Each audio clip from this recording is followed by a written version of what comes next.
fomos criados por Deus no momento do nascimento e não existe vidas anteriores, que é a tese dos materialistas, dos ateus, né? Dos panteístas. Qual seria então o critério que o Criador usaria para escolher quem seria saudável, perfeito e quem seria deficiente, cego, pobre ou rico?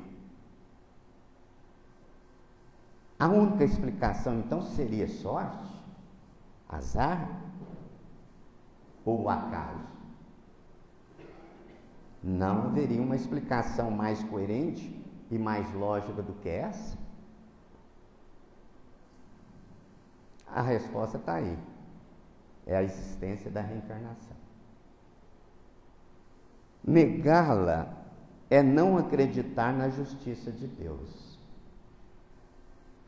A doutrina da reencarnação é a única que oferece, então, uma explicação lógica e um conceito mais justo. Por quê? Porque, na realidade, se nós estamos sofrendo nesta encarnação, é porque nós tivemos dívidas em reencarnações passadas. E estamos aqui para resgatar essas dívidas.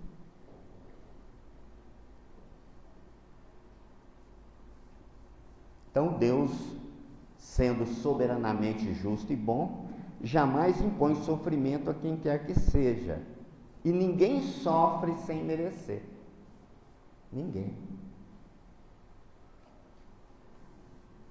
Então, nessa introdução, tem uma ligeira explicação, uma explicação rápida da lógica da reencarnação. E vamos aqui reafirmar novamente: a reencarnação não é invenção da doutrina espírita. Não é. Não falei antes, mas existia nos dogmas da Igreja Católica Apostólica Romana a reencarnação até o ano de 553. E pelo Concílio de Constantinopla, ela foi retirada do texto evangélico. Por quê? Por que foi retirada? A história eu vou resumir bem curtinha, né? Mas existia um rei chamado Justiniano, que era o rei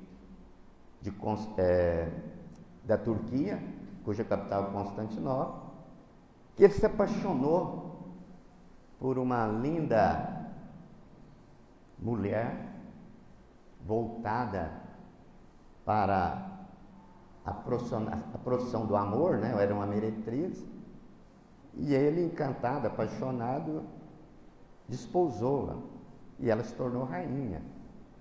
Mas as colegas delas, em torno de 500 meretrizes, envaideciam, porque ela era colega, né, de profissão. E essa rainha chamada Teodora, ela mandava no rei Justiniano e pediu que matasse as 50 meretrizes, que falava que ela também era companheira de profissão. 500. E aí,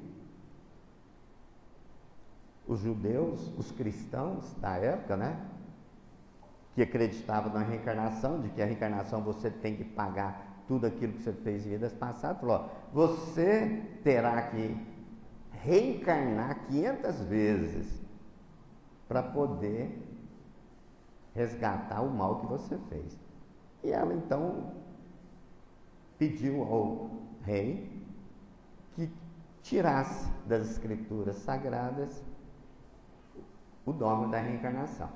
E como ele era todo poderoso, e a Igreja Católica, através dos clérigos, dos bispos, dos arcebispos, era subserviente, né, ao rei da época, votaram no Concílio de Constantinopla e retiraram.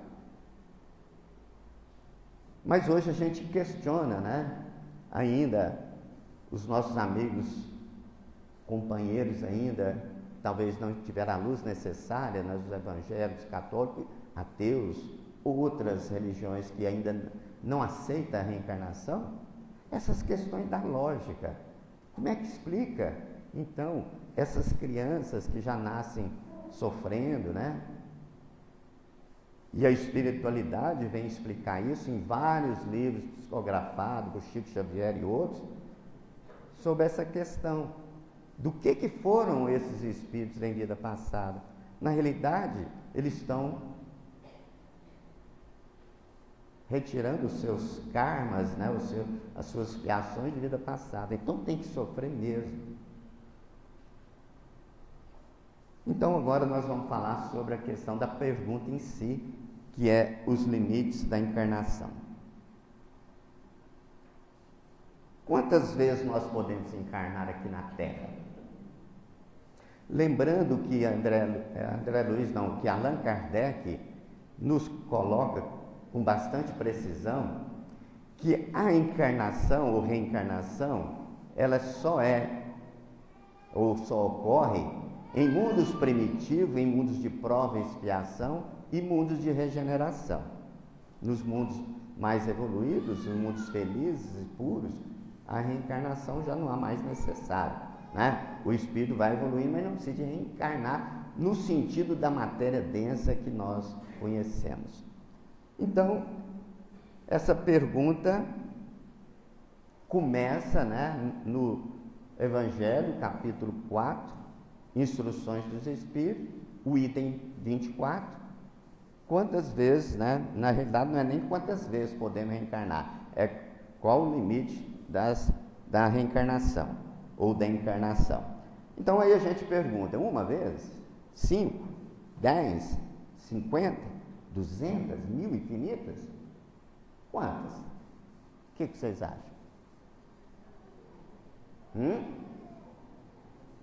Quantas, meus caros?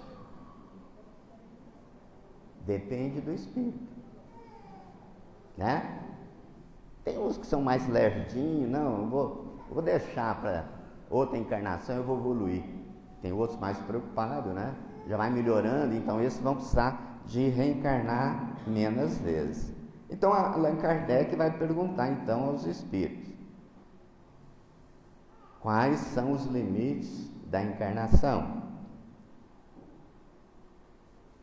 O Espírito São Luís vai responder: a encarnação não tem, propriamente falando, limites nitidamente traçados, ou seja, a encarnação não tem um número fixo, 10, 20, 50, 100, não tem limites traçados. Por que não tem? Porque vai depender de cada espírito, da sua necessidade de livre-arbítrio que Deus lhe deu, de querer ir para o caminho reto ou tortuoso, do caminho do bem ou do caminho do mal. É claro que se a gente insistir em só ir pelo caminho do mal, uma hora Deus vai falar: vem cá, você agora vai ter então que sofrer mais, né? Vamos te dar aí um corretivo. Não no sentido de que Deus pune. Na realidade, Deus não pune ninguém. Quem está nos punindo é nós mesmos, pelos nossos atos, pelas nossas atitudes, não é?